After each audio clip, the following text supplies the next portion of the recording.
صلوا علیہ وسلموا تسلیما اللہم صلی علی سیدنا و مولانا محمد معدن الجود والکرم وآلہ واصحابہ وبارک وسلم صلاة و سلام علیک یا سیدی یا رسول اللہ صلی اللہ تعالی علیہ وسلم۔ اسٹیج پر رونق افروز علماء کرام و مبلغ اسلام اور حاضرین جلسہ، السلام علیکم ورحمۃ اللہ وبرکاتہ۔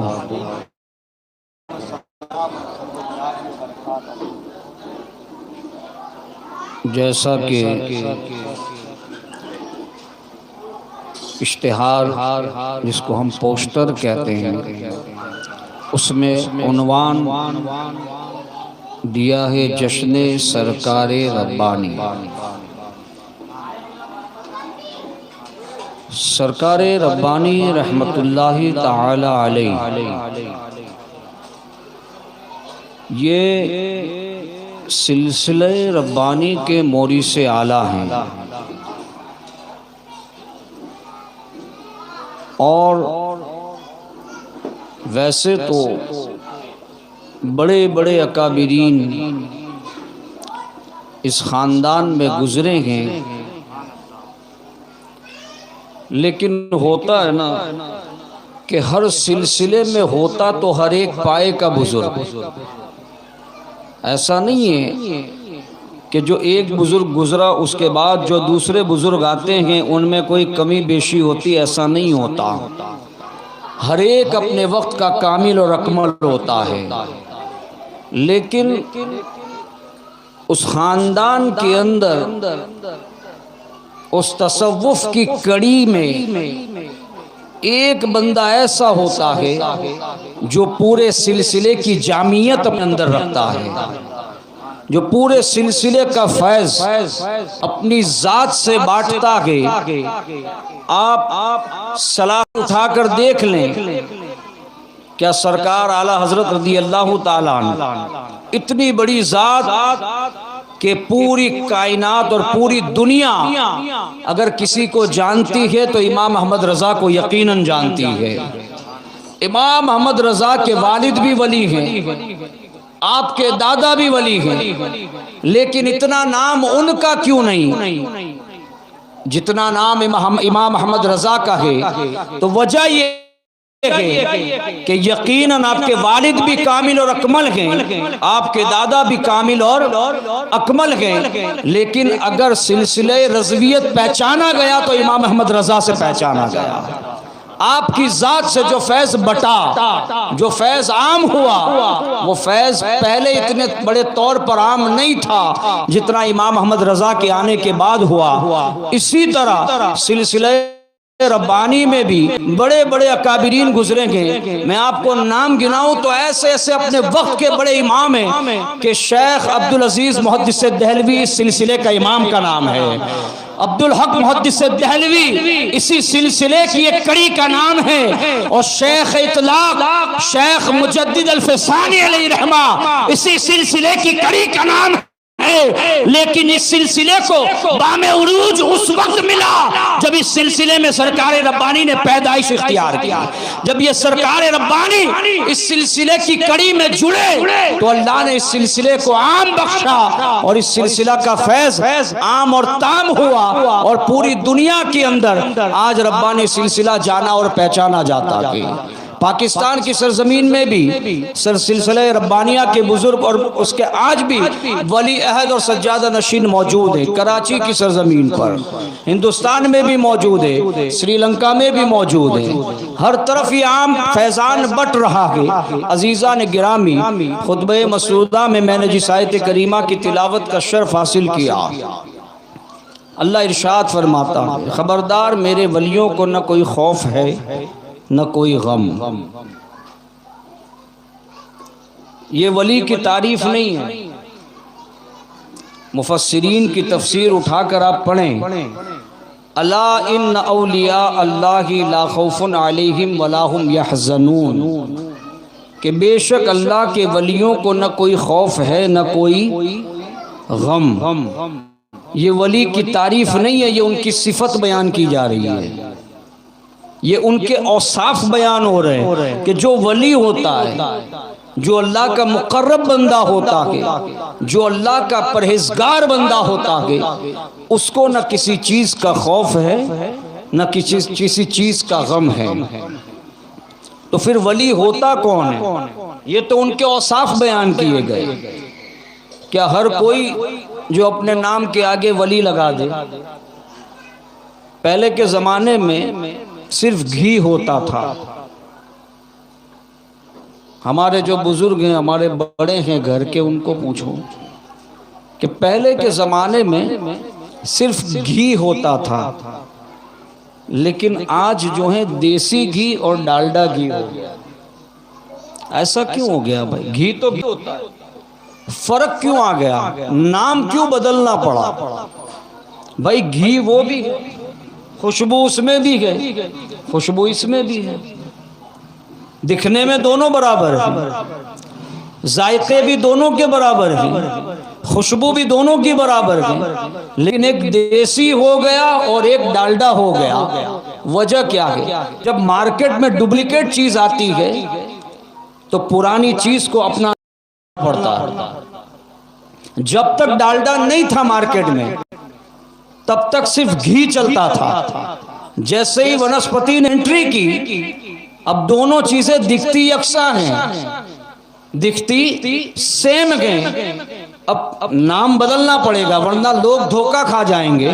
تو پرانے لوگوں نے یہ ترکیب آزمائی کہ جو اوریجنل چیز ہے اس کو دیسی گھی کہتے ہیں اور جو ڈپلیکیٹ ہے اسے ڈالڈا کہتے ہیں. دونوں چیز یکساں ہیں لیکن نام بدل گئے. ویسے ہی پیر صاحب دکھتے سب برابر ہیں. تھوڑی کڑوی بات ہے، قبے ہر ایک کے بڑے ہی ہوتے ہیں. پیر صاحب چائنا ٹوپی لگا کر نہیں آئیں گے، وہ پیر صاحب ہے نا. پیر صاحب بڑے بڑے ٹوپے لگائیں گے، بڑے بڑے عمامے پہنیں گے، بڑے بڑے قبے اور جبے پہنیں گے، لیکن دھوکے میں مت آنا. اس لیے کہ ہر قبے والا پیر نہیں ہو سکتا، ہر جبے والا پیر نہیں ہو سکتا. اس لیے کہ پیری مریدی میں بھی ڈپلیکیٹ لوگوں نے انٹری کر لی ہے. اب حق کو پہچاننا ہے، سچ کو جاننا ہے کہ وَاتَّبِعْ سَبِيلَ مَنْ أَنَابَ إِلَيَّ والے لوگ کون ہیں؟ جس کو قرآن نے فرمایا پیروی کر اس کی جس نے میری طرف رجوع کیا. اللہ فرماتا وَاتَّبِعْ سَبِيلَ مَنْ أَنَابَ إِلَيَّ، اس کی پیروی کر جس نے اپنے رب کی طرف رجوع کیا. اب ہمیں حقیقی لوگوں کو پہچاننا ہے، سچے لوگوں کو تلاش کرنا ہے. میرے عزیزو، آج حال ایسا ہے کہ ہمیں اگر مسجد میں تو ہم امام کی قرات سنتے ہیں کہ پڑھتا کیسا ہے.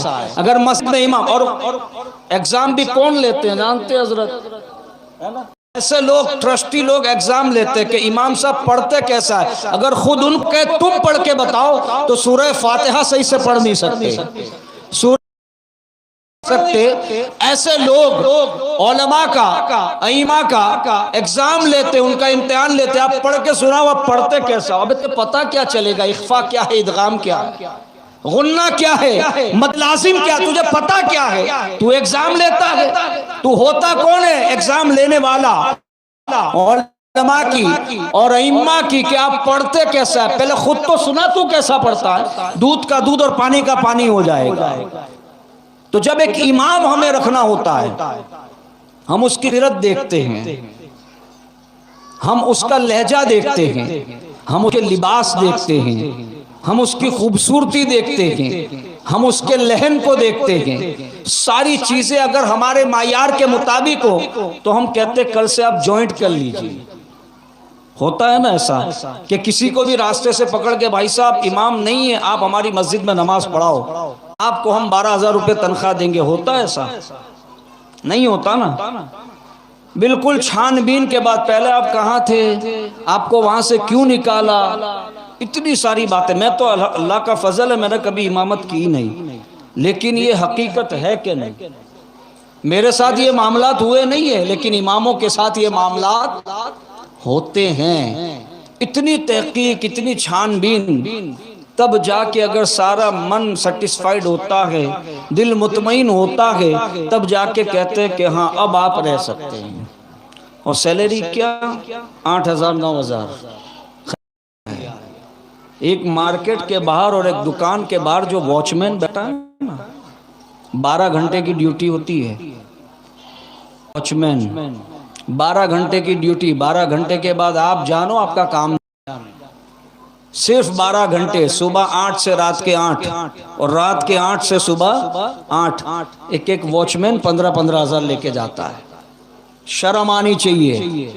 آج جو ہماری نماز کا وکیل ہے اللہ کی بارگاہ میں، وہ امام ہماری نماز کا وکیل ہے، کہ اس کے ہم کیوں پیچھے کھڑے ہو کے کہتے ہیں اقتدیت بہذا الامام، کہ جو امام کی نماز ہے وہی میری نماز ہے۔ ہماری نماز کا کفیل اور وکیل وہ امام ہے۔ اگر غلطی کرے گا تو وہ بھگتے گا، اور اگر صحیح پڑھے گا تو رب قبول کرے گا۔ ساری نماز کا وکیل ہم اس کو بناتے ہیں۔ کون سی نماز جس کے بارے میں حضور فرماتے کہ سارے فرائض، اہم الفرائض کو عبادت ہے تو وہ نماز ہے۔ سب سے مضبوط اگر کوئی عبادت ہے تو وہ نماز ہے۔ وہی نماز جس کو پڑھ پڑھ کر بندہ اللہ کا قرب حاصل کرتا ہے۔ نماز ہی وہ عبادت ہے کہ جسے پڑھنے کے بعد بندہ خدا کا قرب محسوس کرتا ہے، خدا کا قرب اسے حاصل ہوتا ہے۔ یہ وہ نماز ہے جس کا کفیل ہمارا امام ہوتا ہے۔ ہم امام کو دیتے 8,000 9,000 15,000 دیے تو ایسا لگتا ہے کہ بھائی جہاں کی نعمت ہے اس کو دے دی۔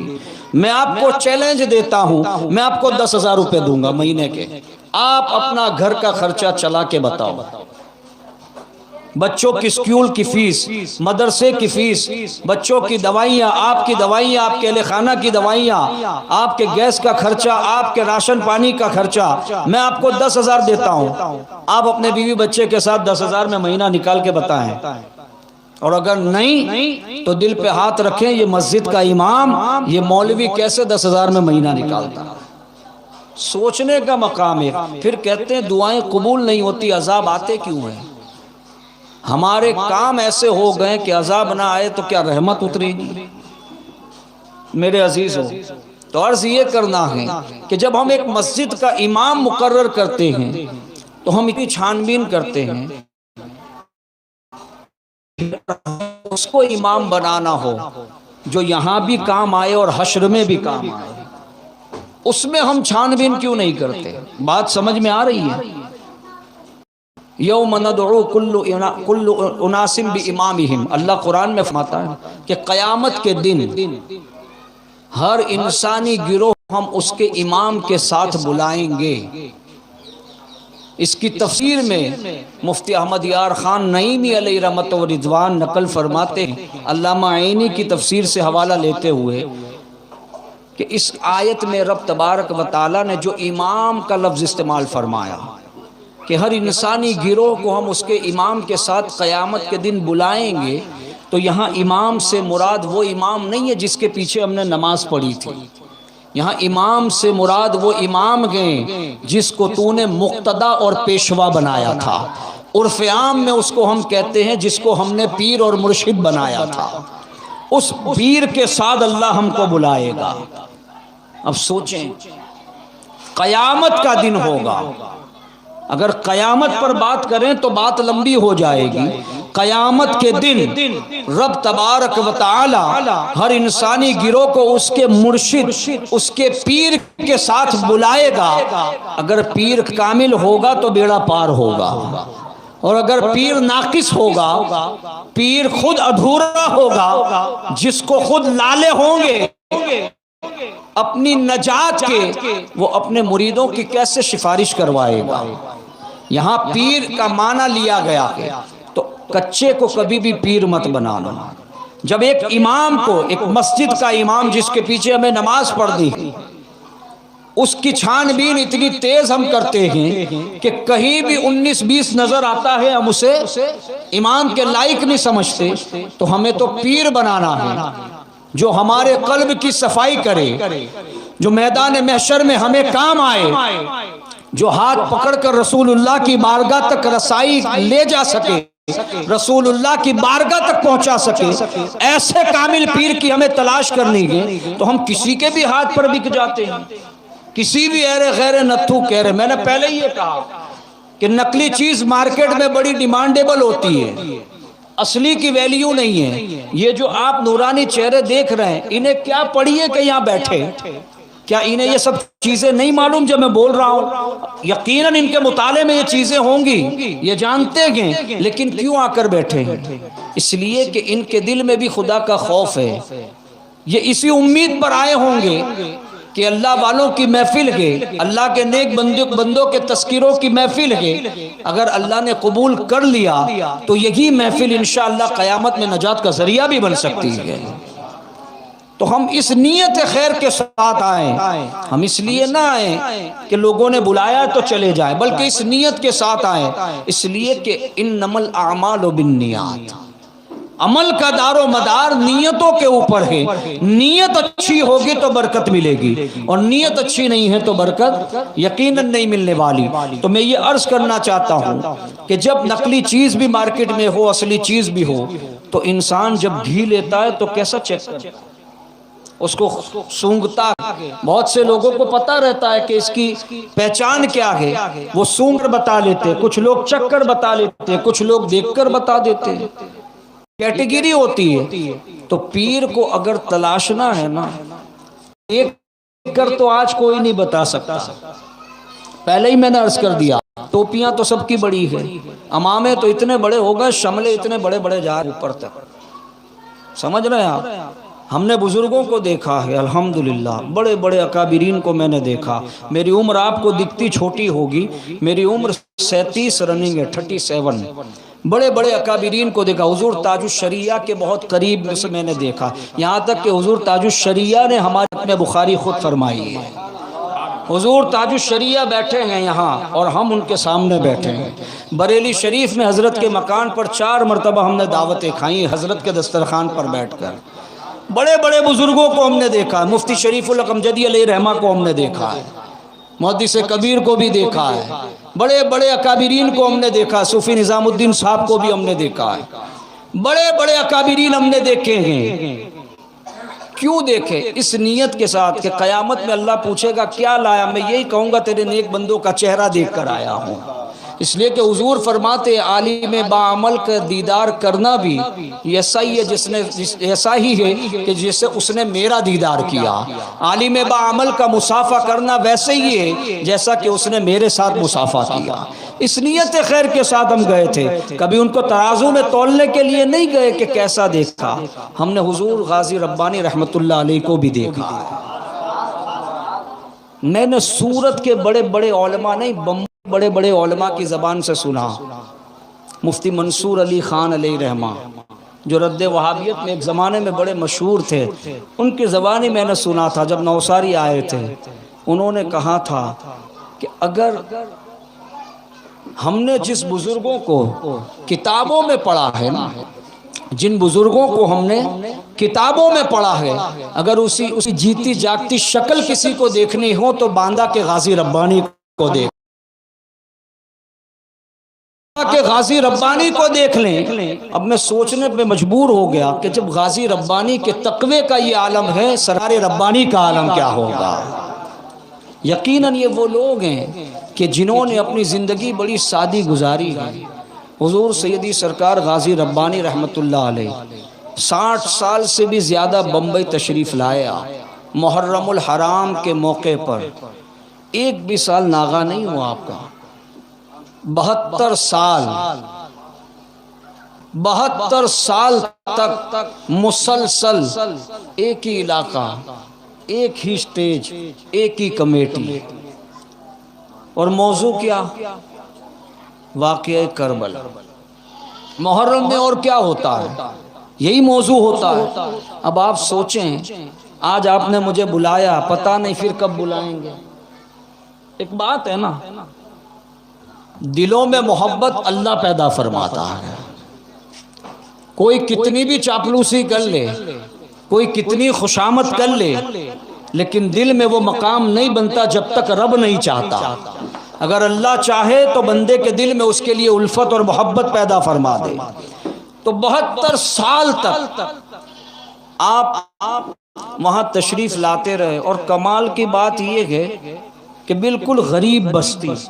میں خود کئی سال تک حضرت کے پاس بمبئی جاتا رہا محرم میں ملنے کے لیے۔ میں سوچتا تھا کہ ایسا نہیں ہے کہ بمبئی میں حضرت کے کروڑ پتی مریدین نہیں ہیں، میں خود ان کو جانتا ہوں۔ کیا انہوں نے کبھی نہیں کہا ہوگا حضرت کو کہ حضرت چلیے ہمارے فلیٹوں پر چلیے؟ بڑے بڑے 30 40 فلور پہ ان کے فلیٹ ہیں، 30 40 کروڑ کے فلیٹ ہیں۔ ایسے ایسے مریدین بھی ہیں۔ میں سوچتا تھا حضرت ایک چھوٹی سی کٹیا میں پڑے رہتے ہیں، جھوپڑ پٹی جیسا علاقہ۔ تو ان کے جو سرمایہ دار مرید تھے، میں نے ان سے پوچھا کہ کبھی تم نے یہ تصدیق کیوں نہیں کی کہ حضرت چلیے کہ اپنی قیامگاہ بدل لیجئے؟ یہ چھوٹے سے جھوپڑے میں آپ رہتے ہیں، جھوپڑ پٹی جیسا علاقہ، کہ آپ ہمارے یہاں قیام فرمائے۔ بولے ایک بار نہیں، ہم نے حضرت کو سینکڑوں مرتبہ کہا، سینکڑوں مرتبہ ہم نے حضرت سے کہا کہ حضور قیامگاہ تبدیل کر دیجئے، ہمارے بڑے عالی شان فلیٹس ہیں، آپ وہاں پر تشریف لے چلے، آپ وہاں پر مستقل طور پر رہا کیجئے۔ تو حضرت کا یہ جملہ تھا، بیٹا یہ غریبوں کی بستی ہے، اور میرے باپ یعنی حضور سیدی سرکار عبد المعبود قادری امانی رحمت اللہ علیہ اسی گھر میں قیام فرمایا کرتے تھے، تو میں کون ہوتا ہوں جو اپنے باپ کے طریقے سے ہٹ کر بڑے عالیشان بنگلوں میں قدم رکھتا؟ یہ آپ کے تقوی کا معیار تھا، بالکل سادی زندگی۔ آپ دیکھیں قرآن مقدس پڑھنا، یہ صحیح لوگوں کی پہچان تھی۔ انہوں نے کبھی ظاہری وضاقتہ نہیں دکھائی، چمک دمک والے کپڑے نہیں پہنے، انہوں نے ہمیشہ لوگوں کو اللہ اس کے رسول کی باتیں سنائی۔ سورت کے اندر حضرت کتنے سال آئے؟ 60 سال سے زیادہ۔ ہمارے خاندان کے بزرگ بھی ان سے مرید۔ ہمارے صلابت پورے کے اندر تو حضرت کے علاوہ کسی اور کا کوئی مرید ہے ہی نہیں۔ جو بھی دیکھو آپ کو سرکار غازی ربانی کا مرید ہی ملے گا، اور حضرت کے وصال کے بعد اب اگر کوئی مرید ملے گا تو سیدی سرکار محمود ربانی کا ہی ملے گا۔ ہماری گھٹی میں ہے یہ چیز۔ اور وہاں پر ہم نے ہمارے بزرگوں سے سنا، میں نے میرے والد سے میرے دادا سے پوچھا کہ آپ نے تو ان کی ساری زندگی دیکھی، سرکار غازی ربانی کی جوانی بھی میرے دادا نے دیکھی۔ میں نے کہا حضرت نے کبھی اپنے خاندان کے بارے میں بتایا؟ کہا نہیں بیٹا، میں نے ان کے مسلسل 60 جلسے سنے ہیں، مسلسل 60 جلسے سنے، مہینے تک کوئی ناغہ نہیں۔ میرے دادا خود بیان کرتے ہیں ان کی تقریر میں سوائے رسول اللہ کے عشق کے کوئی بات ہی نہیں ہوتی تھی۔ کبھی اپنے خاندان کا تذکرہ ہی نہیں کیا کہ میں ان کا پوتا ہوں، یہ میرے دادا ہے، یہ میرے نانا ہے، کبھی اپنے خاندان کی بات ہی نہیں۔ اگر برانڈنگ کی ہے تو رسول اللہ کی برانڈنگ کی ہے، کبھی بھی نام لیا ہے تو غوث پاک کا نام لیا، کبھی اپنے خاندان کا نام ہی نہیں لیا کہ ہمارے خاندان میں یہ بزرگ ہیں، ہمارے خاندان میں وہ بزرگ ہیں، جبکہ ایسے ایسے باکمال بزرگ گزرے ہیں، اس کے باوجود کبھی اپنے خاندان کا تذکرہ نہ کیا، اس لیے کہ یہی وہ سچے لوگ ہیں۔ ورنہ آدمی اگر تھوڑا سا رسوخ رکھتا ہے تو محلے میں کہتا پھرتا ہے میری تو اس سے جان پہچان، میری تو اس سے جان پہچان ہے۔ اب ان کی جان پہچان ایسے لوگوں سے ہیں جس کے بارے میں اعلیٰ حضرت فرماتے ہیں کیسے آقاؤں کا بندہ ہوں رضا، بول بالے میری سرکاروں کے، اس کے باوجود کبھی اترائے نہیں، کبھی ناز نہیں کیا، بلکہ ہمیشہ اللہ اس کے رسول کی بات کرتے رہے، اور یہی اللہ والوں کی پہچان ہوتی ہے، یہی سچے لوگوں کی پہچان ہوتی ہے، جو مشن سے ہٹ کر کبھی بات نہیں کرتے۔ ان کا مقصد ہی یہ ہے کہ انہیں جانا، انہیں مانا، نہ رکھا غیر سے کام، للہ الحمد میں دنیا سے مسلمان گیا، یہ ان کے ہوتے ہیں۔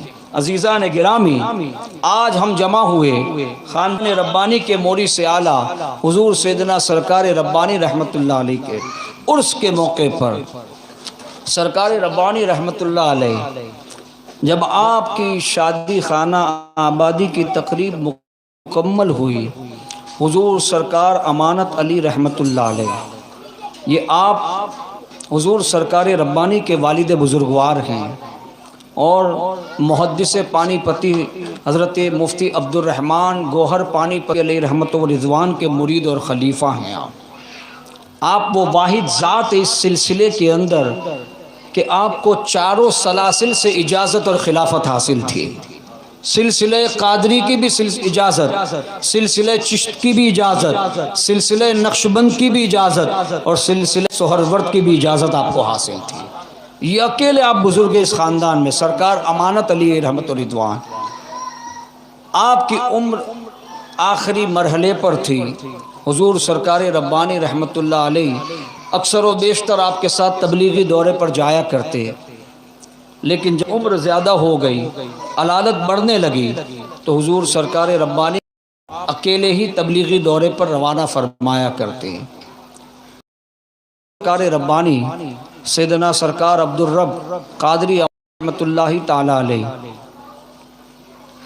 جبل پور اور بھوپال وغیرہ میں تبلیغی دوروں میں مصروف تھے۔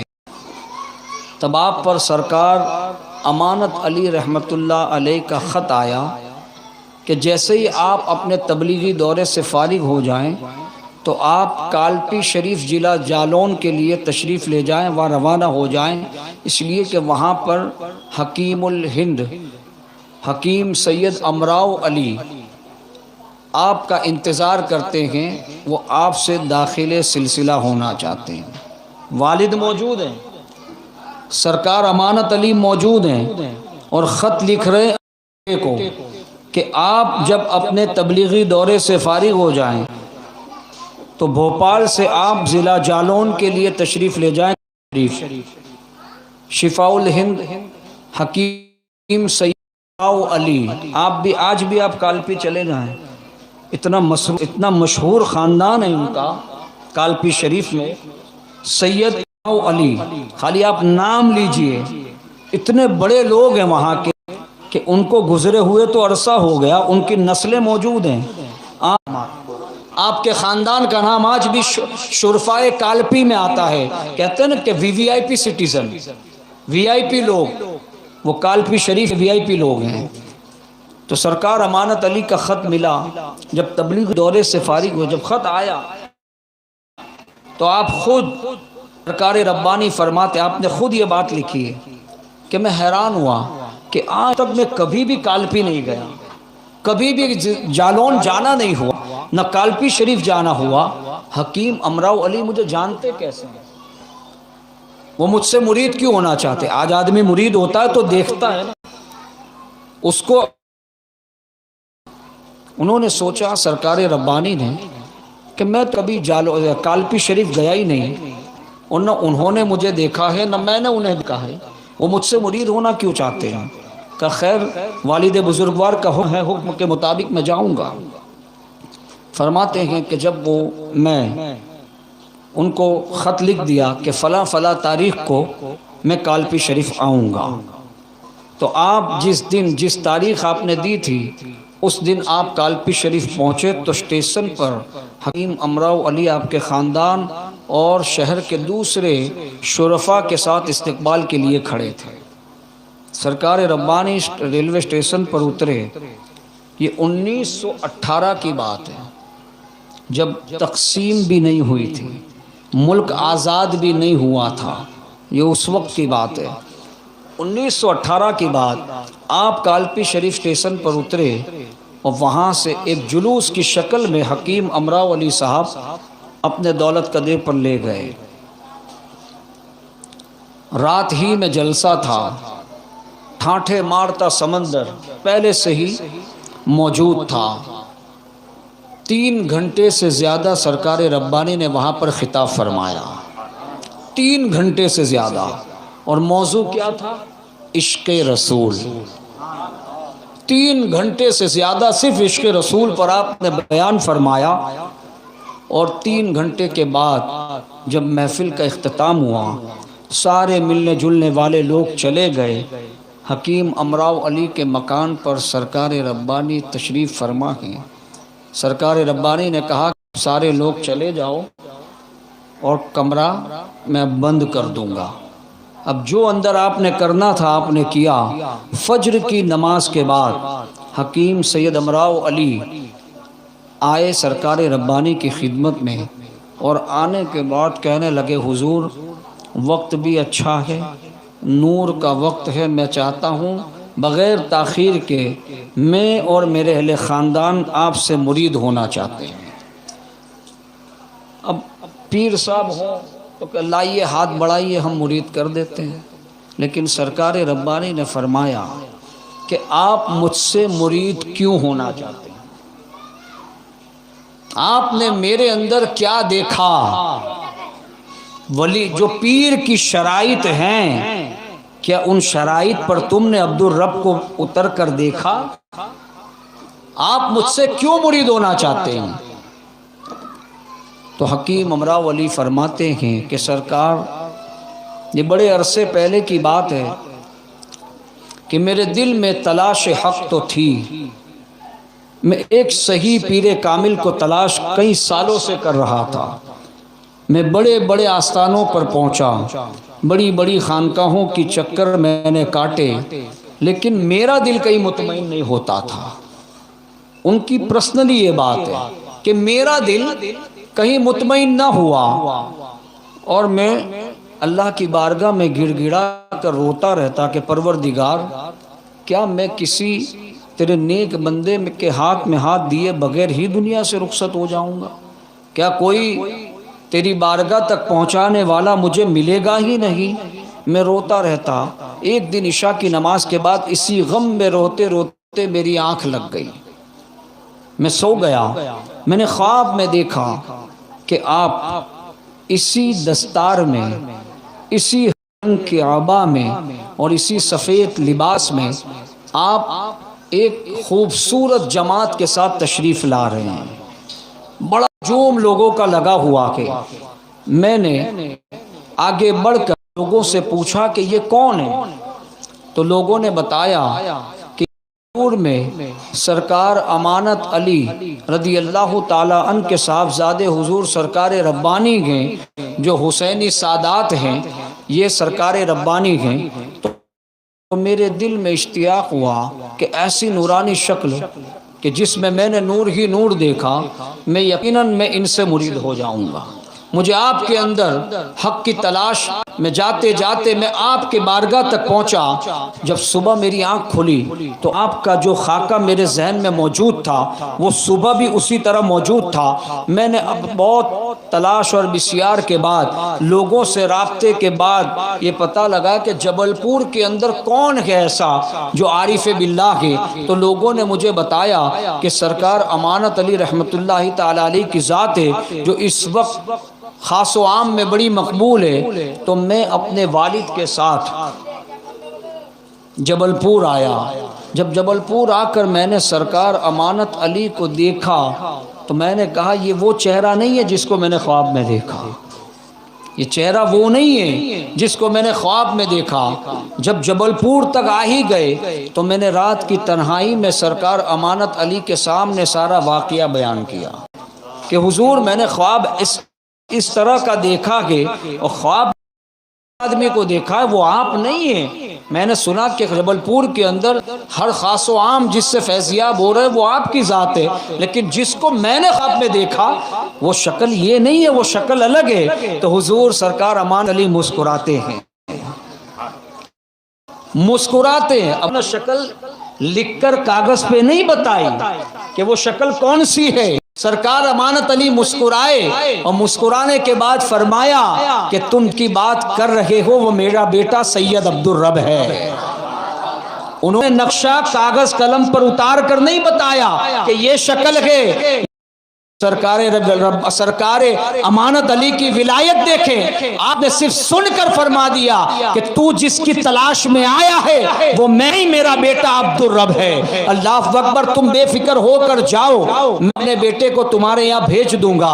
اب وہ حکیم امراؤ علی فرماتے کہ انہوں نے بول تو دیا کہ وہ میرا بیٹا ہے، اگر وہ بھی نہ نکلے تو، وہ بھی نہ نکلے تو، جس شکل کو میں دیکھ کر اپنے ذہن میں گھوم رہا ہوں، اگر وہ بندے نہ نکلے، وہ اللہ کا ولی نہ نکلا تو، فرماتے حضور جب آپ کالپی شریف اسٹیشن پر اترے نا، میں نے آپ کے چہرے کو دیکھ کر پہچان لیا یہ وہی نورانی چہرہ ہے جس کو میں نے خواب میں دیکھا تھا، یہ وہی نورانی چہرہ ہے جس کو میں نے خواب میں یہ ساری داستان گئے. اب بلا تاخیر آپ مجھے مرید کر لیے. سرکار ربانی نے حکیم امراؤ علی پورے خاندان امراؤ علی صاحب علی رسول ہیں اور آپ کے خاندان کے سارے لوگ مرید ہوئے تو کالپی کے سارے لوگ جو آپ کے داخلے سلسلہ ہونے لگے, مرید ہونے لگے. یہ سرکار ربانی کی ولایت کا عالم تھا. میں نے پہلے ہی کہا کہ ہمارے جیسا ہوتا تو اچھا خواب میں دیکھا لاؤ مرید ہو جاؤ, لیکن پوچھا کیا دیکھ کر مرید بن رہے, تم نے کیا دیکھا. اسی طرح سرکار ربانی فرماتے ہیں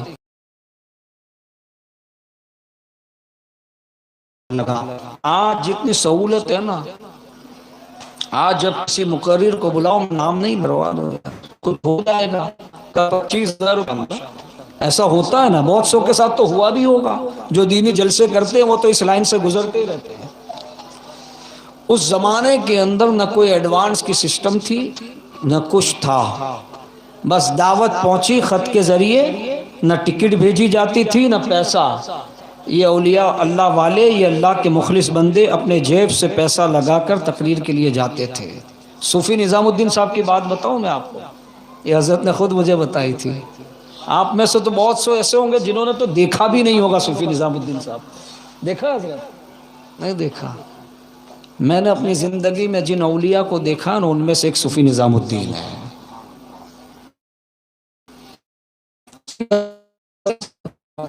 ایک جگہ دیہات میں تقریر کے لیے آپ کو بلایا.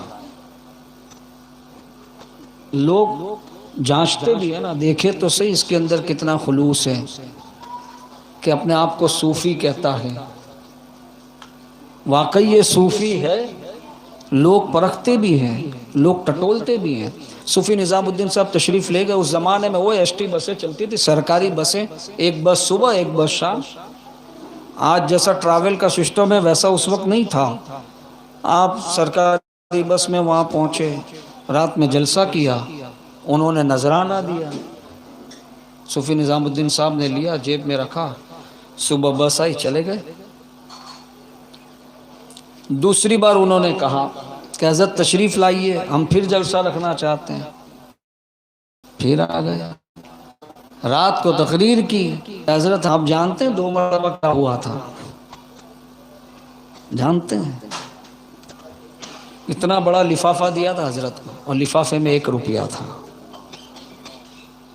2 تقریر کے 2 روپے. اس اللہ کے بندے نے ایک جملہ نہیں کہا. دوسری مرتبہ بلایا, آئے, دیا, چلے گئے. تیسری مرتبہ بلایا, منع نہیں کیا, آؤں گا. تیسری مرتبہ بھی آئے. اب تیسری مرتبہ جب آئے تب لوگ سارے قدموں میں تھے.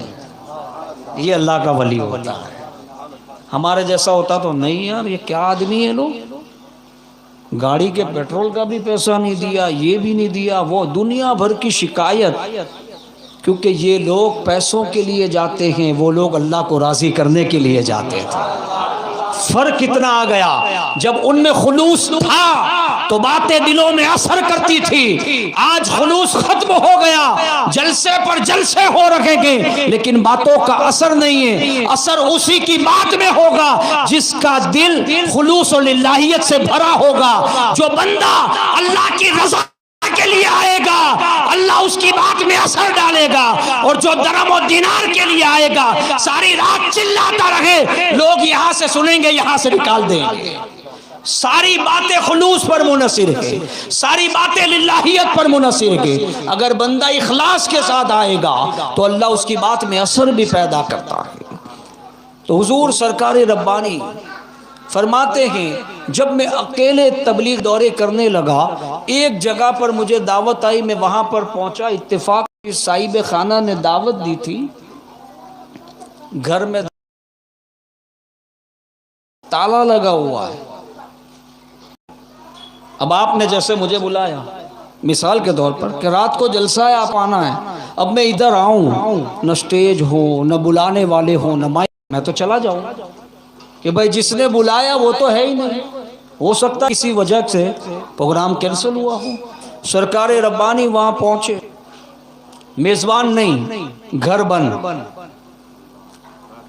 یہ آج کا دور نہیں ہے، یہ بہت سال پہلے کی باتیں ہیں۔ جب وہاں پہنچے تو صاحب مکان نہیں، جس میزبان نے بلایا وہ نہیں، مسجد میں چلے گئے۔ فرماتے مغرب کی نماز پڑھی، مغرب کی نماز سے فارغ ہوں، اس سے پہلے تو سارے نماز،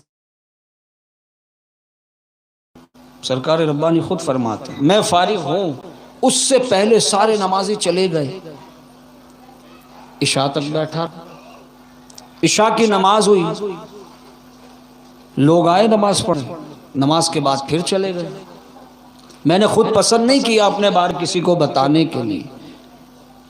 سرکار ربانی فرماتے ہیں کہ میں مسجد میں بیٹھا رہا، اب لگی بھوک، بھائی انسان ہے۔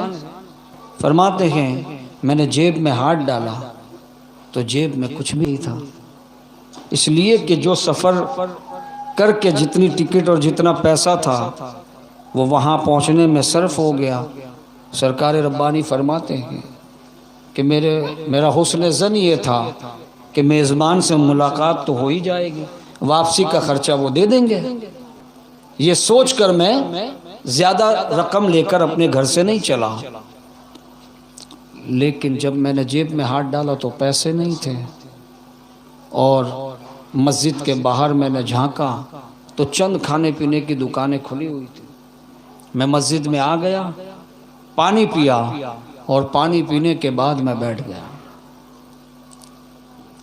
پھر اچانک اٹھا اور معمولات کے مطابق جو اردو وظائف ہوتے ہیں وہ مسجد میں ٹہل ٹہل کر میں پڑھنے لگا کہ صبح ہوگی کسی نہ کسی طرح میں یہاں سے چلا جاؤں گا۔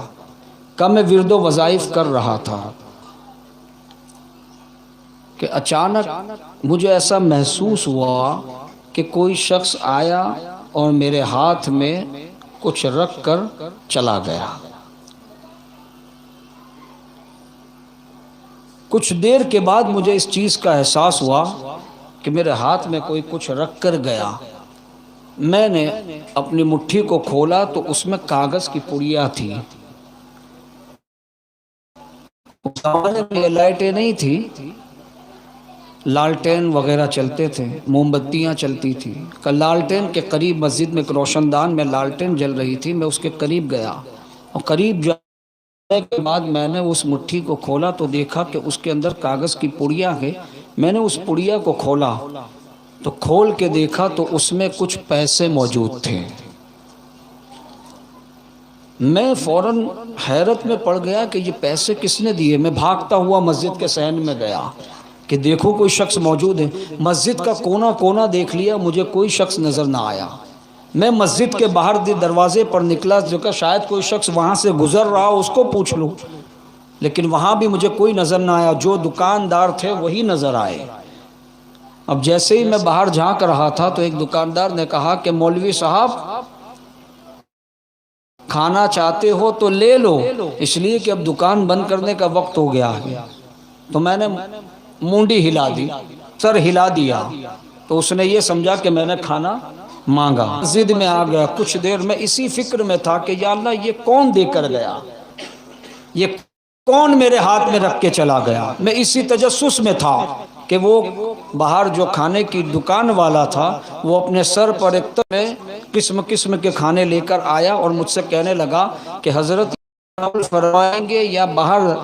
تو میں نے توقف کیا، اسے جواب نہیں دیا، اس لیے کہ میں سوچ میں تھا، میں فکر میں تھا کہ آخر یہ پڑیا میرے ہاتھ میں رکھ کون گیا۔ میں اسی تجسس میں تھا کہ اس نے میرے توقف کو میری مرضی سمجھا، اس نے کھانا وہیں رکھ دیا اور پانی لانے گیا۔ میں نے وہاں پر کھانا کھایا اور کھانے کے بعد اس کی جو رقم ہوتی تھی اس کو ادا کیا کہ کتنی ہوتی، اس نے کہا اتنی۔ میں نے وہ رقم ادا کی، وہ سارے برتن لے کر بھی چلا گیا۔ ساری رات میں کروٹ بدلتا رہا اور یہ سوچتا رہا آخر یہ کس نے دیا، کس نے دیا۔ صبح ہوئی، جب میں اپنے سفر پر نکلا اپنے وطن کے لیے، باندہ کے لیے، تو وہ اتنی رقم موجود تھی کہ باندہ تک کا سفر مکمل ہو جائے، جب میں گھر پہنچا اپنے والد بزرگوار حضور سیدی سرکار امانت علی رحمت اللہ تعالی علیہ کی بارگاہ میں پہنچا، میں نے یہ سارا معاملہ بیان کیا کہ حضور میں اس جگہ پر گیا، آپ جانتے ہیں جب میں وہاں پہنچا تو پہنچنے کے بعد ساری رودات بیان کی، اور رودات بیان کرتے جا رہے تھے، سرکار امانت علی مسکرا رہے تھے، آپ بیان کر سرکار امانت علی مسکرا رہے، جب ساری بات آپ نے کہہ دی تو سرکار امانت علی نے فرمایا بیٹا تو جس کے یہاں مہمان بنا تھا، تو جس کا مہمان بنا تھا، کس کا مہمان تھا؟ کہا میں مسجد میں تھا، تو سن بیٹا تو اللہ کا مہمان تھا، اللہ ہی نے تیری ساری معاملات کو پورا فرمایا، اللہ ہی نے یہ تیرے معاملات پورے کیے، اور فرماتے بیٹا یاد رکھنا زندگی میں کبھی بھی کسی کے بھی لیے اپنے باہیں مت پھیلانا، جب بھی کچھ مانگنا ہو رب کی بارگاہ میں عرض کر دینا، جب بھی کچھ چاہیے رب کی بارگاہ میں عرض کرنا، اللہ پر بھروسہ پورا کرنا، یقیناً اللہ تبارک و تعالی مشکل سے مشکل کام بھی آسان فرما دے گا۔ اس سرکار ربانی کو آپ نے تعلیم دی۔ تو عزیزان گرامی، میرے بتانے کا مقصد یہ ہے کہ یہ وہ سادہ لوگ، وہ سادہ صفت لوگ تھے کہ ان کا ظاہر کچھ بھی نہیں تھا، اگر انسان ظاہری طور پر دیکھے تو کچھ بھی نہیں، لیکن باطن اگر دیکھ لے تو یہ علم کا گنجینہ، معرفت کا گنجینہ تھا۔ ایک علاقے کی بات ہے کہ یہ تو حضور سرکار ربانی کا معاملہ ہے، سرکار ربانی حضور غازی ربانی کے پیر و مرشد ہیں۔ اگر مرید یہ کہیں کہ میرا پیر ایسا ہے، میرا پیر ویسا ہے، کمال نہیں ہے۔ ہر مرید اپنے پیر کی تعریف کرتا ہے، پیر یہ کہہ دے کہ میرا مرید کمال ہے تو یہ کتنی بڑی بات ہے۔ اگر پیر یہ کہہ دیں کہ یہ میرا مرید ہے تو اس کے لیے کتنے بڑی اعزاز کی بات ہے۔ حضور سرکار ربانی کے جب آخری عمر شریف تو آپ کے مریدین کا حلقہ ایک علاقے سے آیا، کئی سال ہو گئے تھے، حضور سرکار ربانی وہاں تشریف ہی نہیں لے گئے، تو وہ مریدین آئے اور آ کر کہنے لگے حضور آپ نہیں آتے، ہم سمجھتے ہیں علالت کا معاملہ ہے، ہم یہ کہتے ہیں کہ آپ کے خاندان میں جو سب سے متقی اور پرہیزگار ہو آپ اس کو ہمارے علاقے میں بھیج دیجئے۔ سرکار ربانی سے آپ کے مریدین یہ کہہ رہے ہیں کہ آپ کے خاندان میں جو سب سے متقی اور پرہیزگار ہو آپ اس کو ہمارے علاقے میں بھیج دیجئے۔